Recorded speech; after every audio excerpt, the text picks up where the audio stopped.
நான்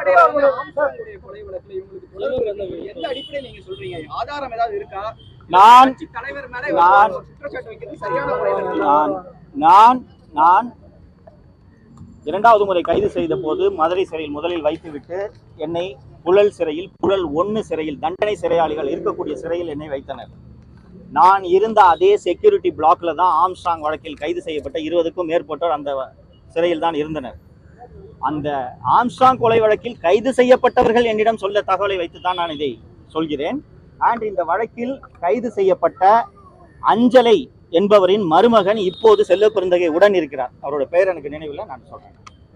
யோசிச்சு பாருங்க சார், குடியிருக்கிற வீடு, படுக்கிற பெட்டு, இதுல எல்லாம் மலத்தை கரைச்சி ஊத்தினா நீங்க எப்படி சார் இருக்கும் உங்களுக்கு? யோசிச்சு பாருங்க. சமைக்கிற பாத்திரம் யோசிச்சு பாருங்க. அப்படி என்ன தப்பு பண்ணிட்டேன் நான்? வேங்க வேலையில் கண்டுபிடிச்சிட்டாங்க, அந்த குடி தண்ணியில் கலந்துருக்குன்னு அப்படியே நிறுத்திட்டாங்க, தொட்டி காலி பண்ணிட்டாங்க, வேலை முடிஞ்சு போச்சு. அப்புறம் அந்த வீட்டுக்கு போகணும், அவ்வளவு துர்நாற்றம். இன்னைக்கு கேமரா பர்சன்ஸ் ப்ரெஸ்லேருந்து வந்தாங்க. யோசிச்சு பாருங்க, அப்படி என்ன பாவம் பண்ணுறேன் நான்? அது கூட இன்னும் அந்த சம்மந்தப்பட்ட குற்றவாளிகள் வந்து இன்னைக்கு சார்ஜ் ஷீட் போட்டிருக்காங்க. 2 பேர் ரகசியமாக போய் பண்ணது. ஊரறிஞ்சு எல்லாரும் சேர்ந்து கையில் 2 பக்கெட் வாளியில் மழை தள்ளிட்டு வந்து ஊத்துறதுன்றது எப்படிங்க ஏற்றுக்க முடியும்? வேங்கை வேலையை ஒப்பிடும்போது இதை ஒப்பிடும்போது வேங்கை வேலை ஒன்றுமே இல்லை. நான் 4 ஆண்டு காலமாக இந்த ஆட்சி எப்படி நடந்து கொண்டிருக்கிறது என்று சொன்னேனோ, என் வீட்டில் நடைபெற்ற இந்த தாக்குதல் சம்பவம் நான் சொன்ன குற்றச்சாட்டுகள் அத்தனையும் உண்மை என்பதை நிரூபித்திருக்கிறது. தமிழக முதல்வர் அவர்கள் தயவு செய்து யோசித்து பார்க்க வேண்டும். 1000 விமர்சனங்கள் அவரது அரசின் மீது வருகின்றன. ஒரு விமர்சனம் வருகிறது என்பதற்காக ஒருவர் வீட்டின் மீது இப்படி அவமானகரமான அருவருக்கத்தக்க தாக்குதல் நடைபெறுகிறது என்றால் எத்தகைய ஆட்சியை அவர் நடத்தி கொண்டிருக்கிறார் என்பதை தமிழக முதல்வர் அவர்கள் புரிந்து கொள்ள வேண்டும்.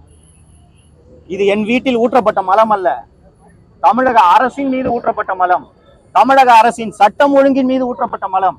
இது ஒரு சவுக்கு சங்கரோ அல்லது ஒரு தனிநபரின் வீட்டில் ஊற்றப்பட்ட மலமாக யாரும் நினைக்க கூடாது. இது தமிழக அரசு ஆட்சி நடத்தும் லட்சணத்தின் மீது ஊற்றப்பட்ட மலம்.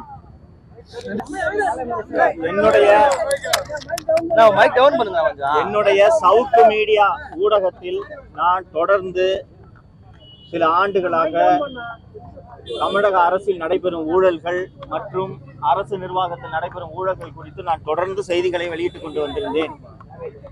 இந்த அடிப்படையில் தான் கடந்த டிசம்பர் 2024 மாதத்தில் தமிழக முதல்வர் அவர்கள் அம்பேத்கர் தொழில் முனைவோர் திட்டத்தின் கீழ் சுத்திகரிப்பு தொழிலாளிகளுக்கு கழிவுநீர் அகற்றும் வாகனம் வழங்கியதில் மிகப்பெரிய முறைகேடு நடந்திருக்கிறது.